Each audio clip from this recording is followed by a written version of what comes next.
Hi Sagittarius, welcome to Higher Source Tarot for your weekly tarot check. This is for the week of May 23rd through May 30th for all Sagittarius, Sun, Moon, Rising, and Venus.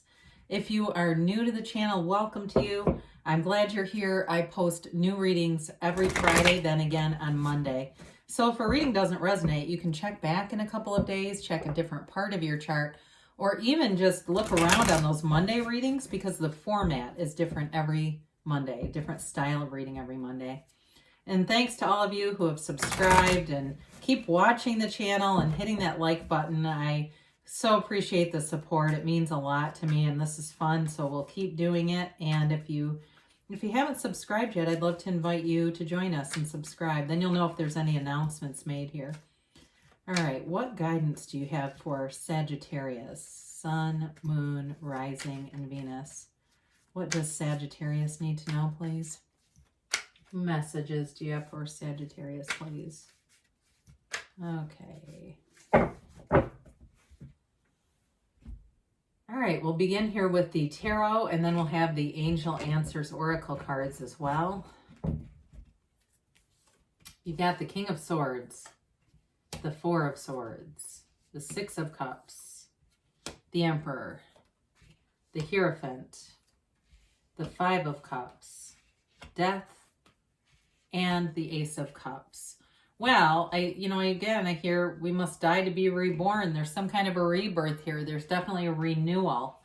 Whatever you're doing to let go of something, you're on the right path. You know, it's a beautiful reading. You've got Scorpio, Aries, Taurus here. You've got air, Gemini, Libra, Aquarius. You've got water in general, Pisces, Cancer, Scorpio. So the King of Swords is allowing yourself to have discernment here. It's being able to use your mind to analyze things, but also having very good communication in a situation. So if you're broken up with somebody, you may have exactly the right words come to you. You know, if there's a reconciliation for some of you here, but if it's not a reconciliation, I do feel like it's about knowing what you want, being very clear. Half the time we get a mix of what we want, and that's because we don't know. So we manifest some of what we want, some of what we don't want, because our vibration is attracting it. It's within us. The universe always hears you, and the universe matches you. So it's when we are doing that, getting that sort of little snippets here and there, it's just a matter of getting clear. And so this will allow you to do that. It's also getting what you want in terms of goals. And there's definitely money here between the King of Swords and the Emperor. They are wealthy. They're wealthy characters in the tarot. So if there's been something in terms of work that hasn't gone your way, I do feel like you're going to be moving forward. And it will involve money, or if you're waiting on something with money. I feel like there's been some disappointing aspect there or some tie-up.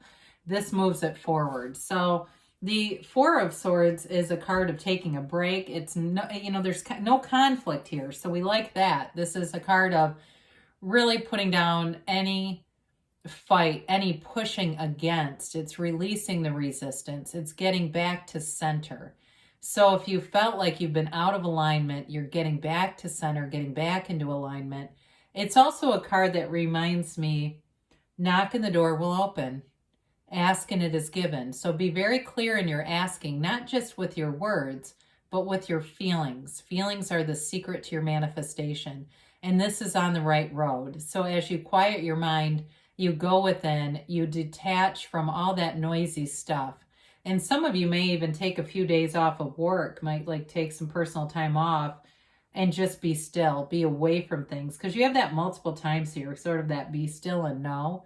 And so with this, it allows you to connect, into that higher vibrational state. And so if you're not talking to somebody, not communicating, I do feel like when you re-enter the situation, you'll be in a better place, a higher vibrational place. So the Six of Cups cheers things up a little bit. It's a card of nostalgia, of reminiscence, of reconnecting. So again, for some of you, if there's reconciliation in your heart, you've got a new chapter here beginning, Or it could just be somebody from the past, but there's definitely a very stable partner here, and it's fun loving. So there's the stability and the commitment with the Hierophant, the deep love with the Ace of Cups, and the Six of Cups brings in that sort of whimsical, having fun, going and having a picnic somewhere, going and sitting out, and it feels like almost tailgating.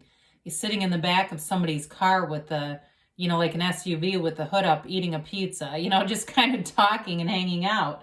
I don't know why I see that, but I do for somebody. And it's fun. It raises your vibration. So even if you don't have a love interest, doing those sort of fun things in your life will be your point of attraction. You'll be attracting more things that bring you joy and fun and upliftment with this kind of energy. So the Emperor is the architect of the universe. He lays the plans, and he has people who go out and get it for him. He's more the commander, right? And so you're the commander and chief of your life with the energy of the Emperor. It's also about playing by the rules. So you're not, with this energy, sneaking around spying on an ex. He would never do that.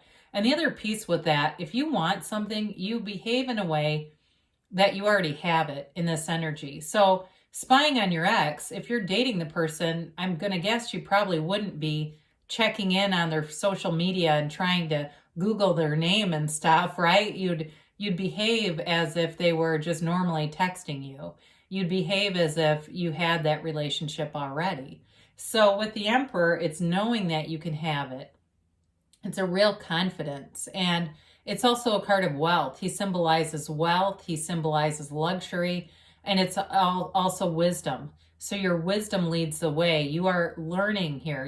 You've got knowledge from your past experiences. You're not making the same mistakes again and again, right? And that's part of life. I mean, we make new mistakes as we spiritually evolve. It doesn't mean we never make a mistake, because we do. We still have this human school that we're in, this curriculum, and we're still part of this humanity that tends to get into the ego a little bit. But with this, you've got wisdom there. And so the Hierophant is a card of deep spirituality, and it's a card of knowing as well. He's a priest, okay? It's a card of marriage. It's a card of ceremony. So some of you maybe will reconnect at some kind of a ceremony. Maybe it's a wedding or a funeral. I hate to say that, but it does happen. And it's too, with this, symbolizes being a teacher. So for some of you at work here too, you may be in a position where you're training people, you're teaching people, and you bring in a wealth of knowledge, but you bring in a nice calm demeanor with it. You've got the fun, but the demeanor of somebody who knows what they're doing. And with this, he holds up his hands and says, be still and know that you are on the right path. You're being divinely guided. And he's got the keys to the universe at his feet. There's nothing without reach here. It's also a card of balance. So you feel stable, you feel balanced, and you feel wise in this energy and spiritually connected. So the Five of Cups comes in with a little bit of disappointment here. It's interesting that you have the 5 and the 6. I feel like it references some past relationship heartache, disappointments in what you thought was going to be, but I think you knew it was taking a different turn. I think you knew what was happening here, and it was just not, you just were not able to get out of that vibration before it manifested. But you're in a new place here. So it's sort of like acknowledging it, and sometimes I say this, we have to hold our own feet to the fire when we manifest something we don't want. And when we're in that ascended place, we don't blame other people. We take the responsibility, because that's what empowers you. So the disappointment's very temporary here. So the Death card shows up, and this is all about a rebirth. It's a reinvention of yourself. It's a new relationship. It could be a new relationship with somebody from the past. There's a dawn of a new day in the backdrop. There's very few sunrises in the cards. And so when we see those, they're important. He's also riding on this horse that represents trust and honesty, integrity, as he steps over the wreckage of the past. So your past mistakes do not come with you.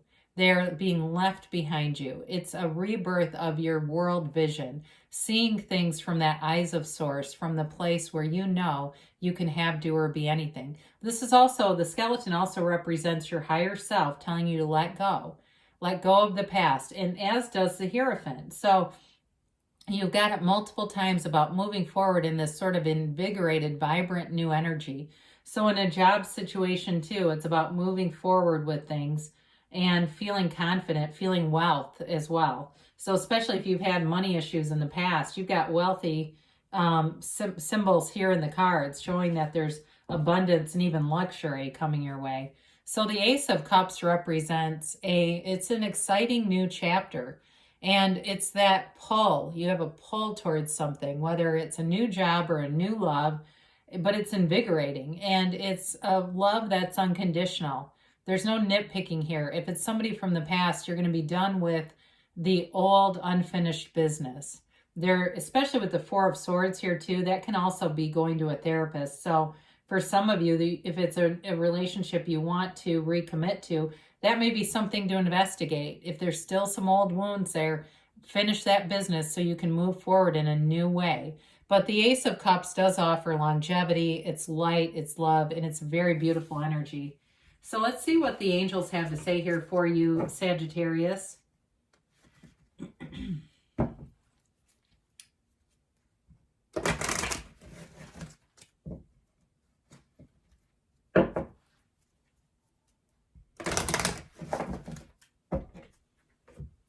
And a timeline here for Sagittarius, please.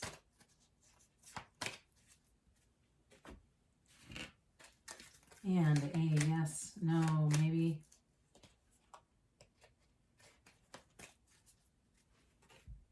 All right, you have here, listen to your intuition. So the Hierophant is here to connect you. That's your highest self. The Hierophant represents your inner guru, your best self, your best advisor.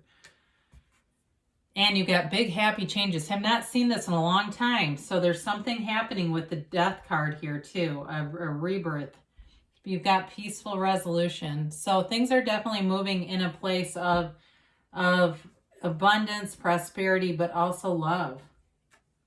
Now they say not the right time. So with the Four of Swords here and the Hierophant, it may be an indication of just being more in that meditative practice, allowing the universe to be the, the judgment of time there, having that good sense of timing or careful sense of timing, because they do give you a yes. So they're telling you your manifestation is on the way. Things are moving forward for you. I love you, Sagittarius, and I'll be back again soon.